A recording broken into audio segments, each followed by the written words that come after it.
Good morning. My name is Robin Broyles. I'm an information officer with Great Basin Team 2 here on the northeast zone of the August complex.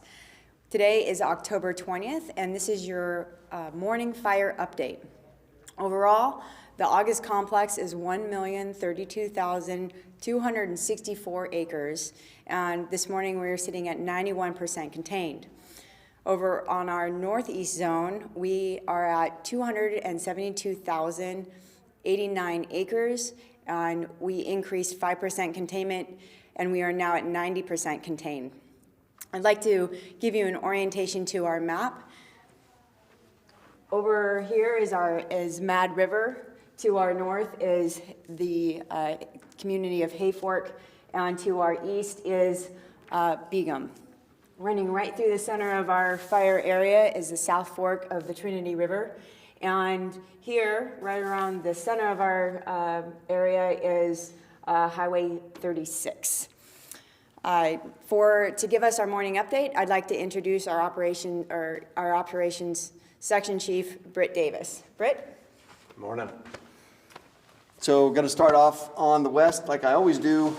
This is our last piece of open line that has any kind of threat whatsoever, and it's a very small threat. Checked IR again today, and what scattered heat is in there continues to recede. It's basically burning itself out, and it's getting further and further away from those fire perimeter lines. So that, with every passing day, that gets more and more solid. We do have another 10,000 gallons of retardant that is it was pre-mixed for when things were going quite a bit hotter, and we have to use that up. And so that today is going to get used to just reinforce the retardant line that's already in place there on the backside of Irish Mountain, just to really keep that secured and from going anywhere. The reality is we already felt really confident with it before 10,000 gallons, so we're just that much more confident now. Continuing on, we are continuing to mop up this area around Progeny. Good progress there. Expect that this black line of containment is going to be all the way around to Irish Mountain by end of shift. And that's probably as far as it'll ever get. This piece is going to stay red basically until the snow flies. But we are not super concerned about that. Continuing down, they're still continuing to monitor, these black containment lines.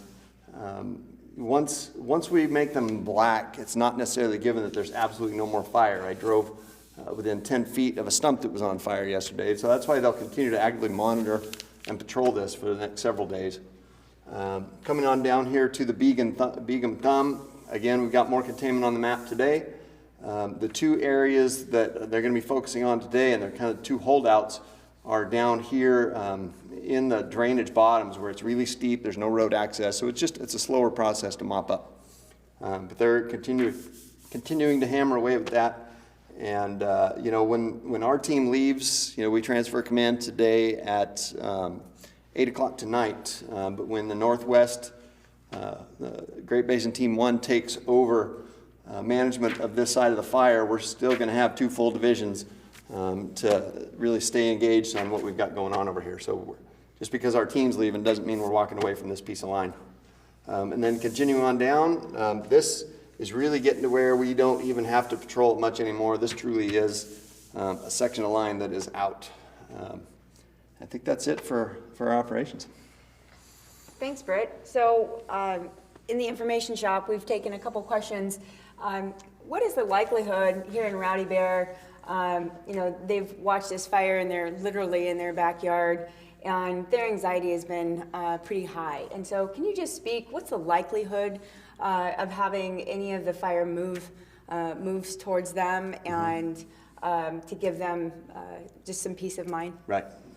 It's super unlikely. So last week we went through essentially a wind test. When we had those dry east winds on it for a couple of hard days, we got no additional movement. And that's really as bad a conditions as we can expect to impact the fire. And so if it didn't come out then, I can't foresee it coming out later. Even on the off chance that it does, like if it gets established in this drainage and comes up out of there, and even if it does that and we can't fire it ahead of time, it's really got a gentle slope on the backside that we've got heavy equipment right in place to go pick up any spot fires and pick it up. So even if it does come out of there, I think it's a pretty easy pickup for us. Great. Thanks, Britt.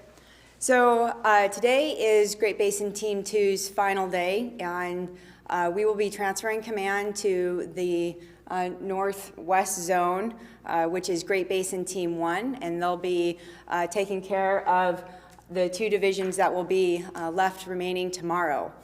And so with that, I would really like to express our appreciation for the community support and all of the kindness that they've shown us. And again, from our community meeting last night, I'd like to say, please stay strong, Trinity. We are almost there. Have a good day.